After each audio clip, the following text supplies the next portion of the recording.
And we're back, ladies and gentlemen, with a brand new. I can't pretend. I can't pretend. We're back, ladies and gentlemen. This is how I am, like legit. This is how I am. We're back, ladies and gentlemen, with a brand new video. It's your boy, it's your host, it's your nephew, you know the rest.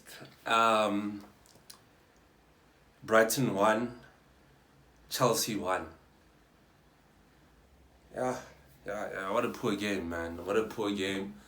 And before I get into the video, man, please make sure that you like the video. Please make sure you subscribe. For those who are actually returning, thank you so much for actually tuning in again. For those of you who are new, man, I'll give you the energy each and every time. For those, and welcome to the humble abode of FootySessions.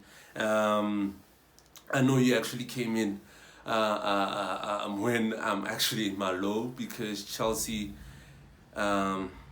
supporting Chelsea Football Club needs to come with a health warning, to be honest.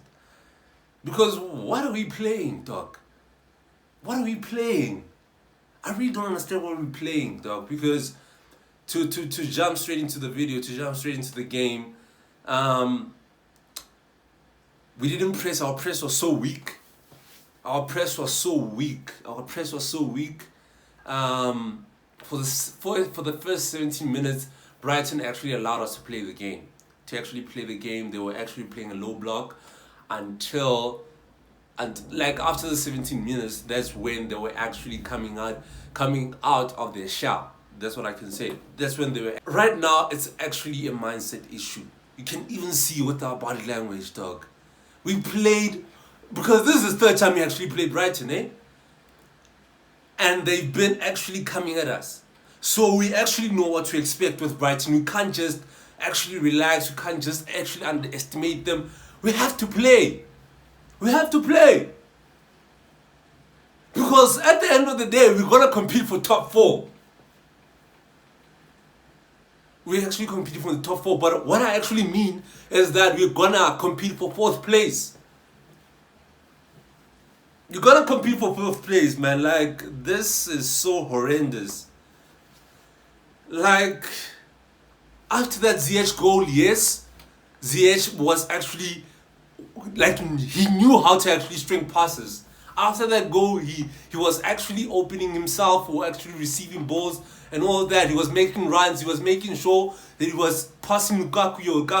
Lukaku actually fumbling balls. Like, Lukaku and complaining, guys. Was that pass where Ziyech actually passed Lukaku. And all Lukaku had to do was actually run at the ball and make sure he bounced forward. But Lukaku's Lukaku, guys. But here's the thing. Overall, the overall performance, man, was super poor. Like, even Kante on the pitch, we were so poor, man.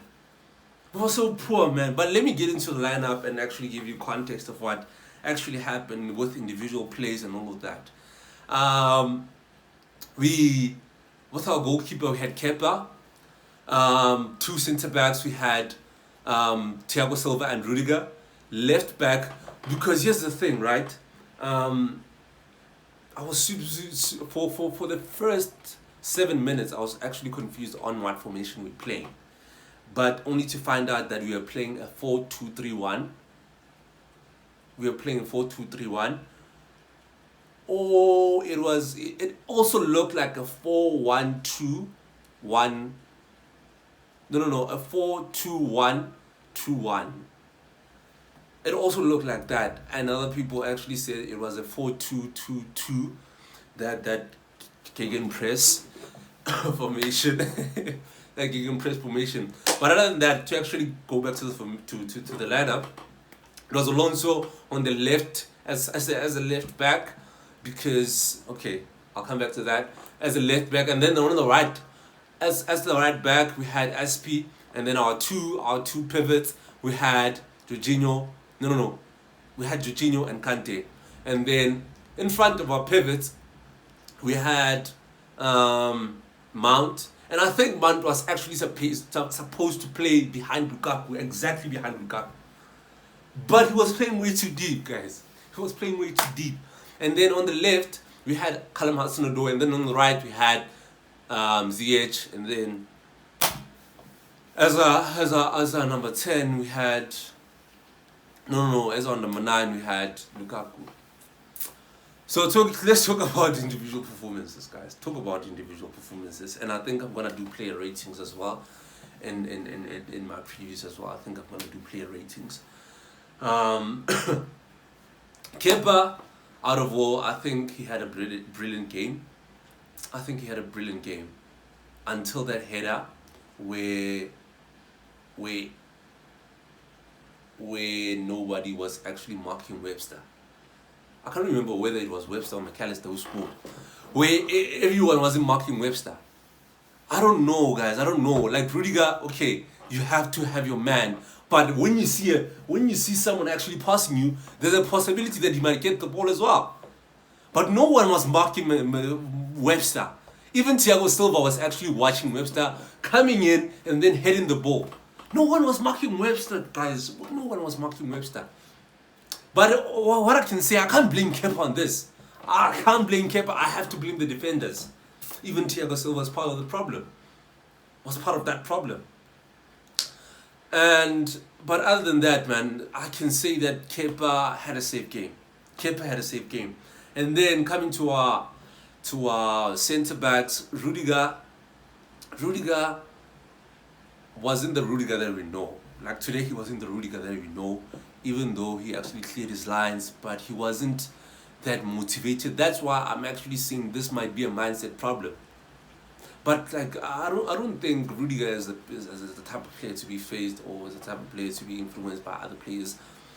But other than that, man, he wasn't his usual self that we actually know that makes these rash tackles and all of that. He had an okay performance. Thiago Silva was, for my opinion, he was man of the match. He was man of the match because he actually carried Chelsea to that draw. Other than that, man, he actually made pure blocks. His aerial duels was super on point. His man markings, like Thiago Silva was actually running. He was actually running like a 22-year-old, and which is something that's not needed. Thiago Silva is like 37 right now.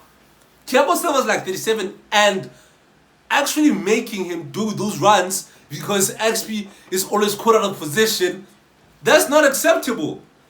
It's not acceptable. Because he's going to cry sooner or later. He's going to cry sooner or later because he's playing week in, week out. So having to make those runs, that's not acceptable. That's why we actually play him as a centre back in the back three. Because we know he all he does is actually controls the defense. All he does is actually sit back and make sure that he makes blocks, he wins headers, but doesn't run. As a centre back, you don't run. You get to understand. So, Thiago Silva had the best game for me. In the second half, that's when he actually showed that, guys, we actually playing poor. He was the only player that was carrying Chelsea in the second half. And then, as our right back, we had Aspi being caught out of possession, Aspi making poor choices, having too many touches on the ball, instead of actually releasing ZH, because I remember there was a time when ZH was free, like nobody was marking ZH, but Aspi took his time on the ball. I don't know what he was trying to figure out. Was he looking for Lukaku? You can't look for Lukaku nowadays. You can't look for Lukaku. Make sure that you actually connect those short passes, and then all is fair and love is war. Lukaku, as he was caught out of position so many times, and then coming to our pivots, man, Kante and who? Kante and Jorginho. Oh! Kante, I heard someone saying that Kante had an average game. Kante had a poor game. Kante had a poor game, guys. Even in the previous game, Kante was not Kante. Against City, Kante was not Kante. So, what I'm trying to say, guys, Kante today was nowhere to be seen. Like, I couldn't see Kante on the pitch. McAllister was actually making those runs. Webster was actually making those runs through those channels where Kante and Jorginho was supposed to be. Jorginho and Kante was caught out so many times, guys. Jorginho and Kante was caught out so many times, even though Jorginho also had a poor performance. Jorginho also had a poor game. I can't really say that. Hi guys, nah. Like, to be fair, guys, what I'm feeling right now is the fact that Chelsea is so poor, man.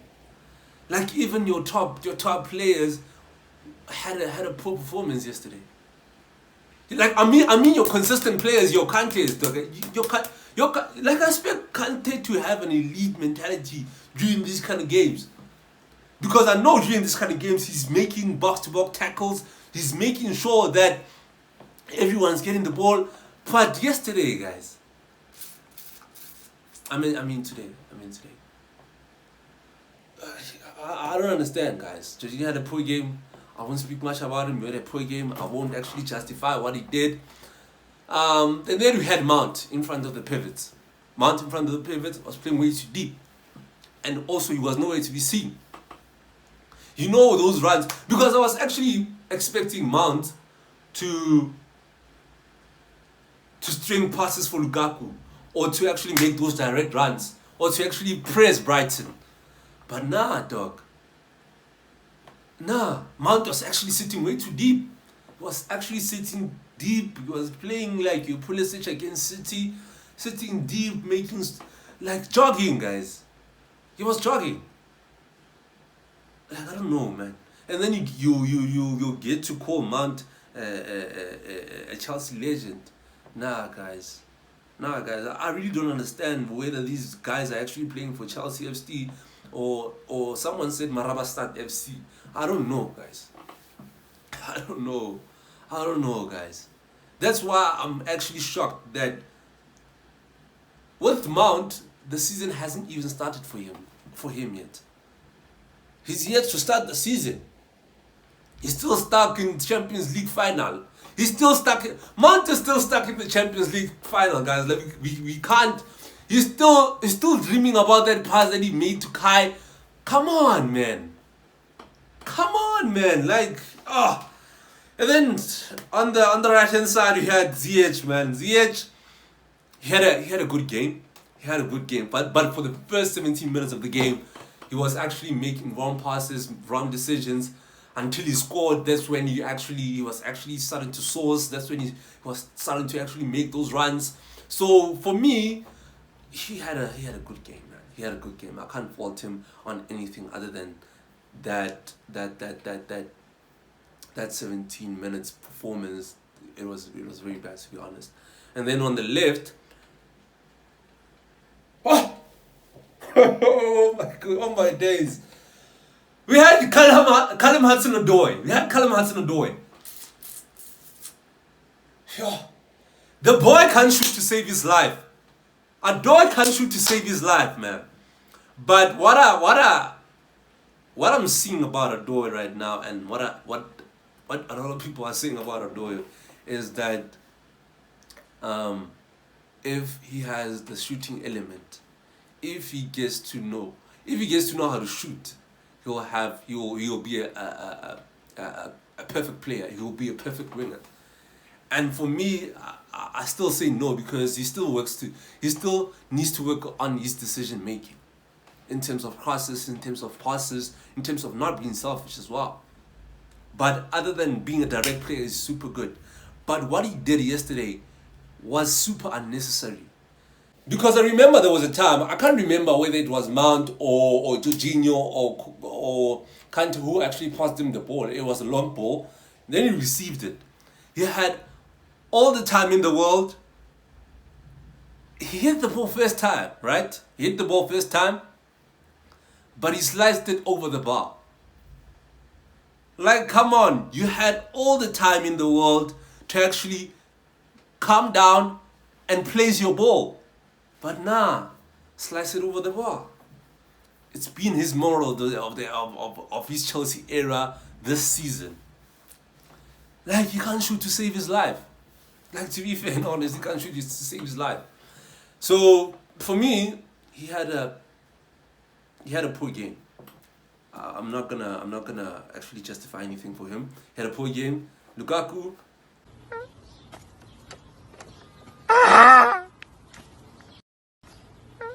To Chelsea Football Club.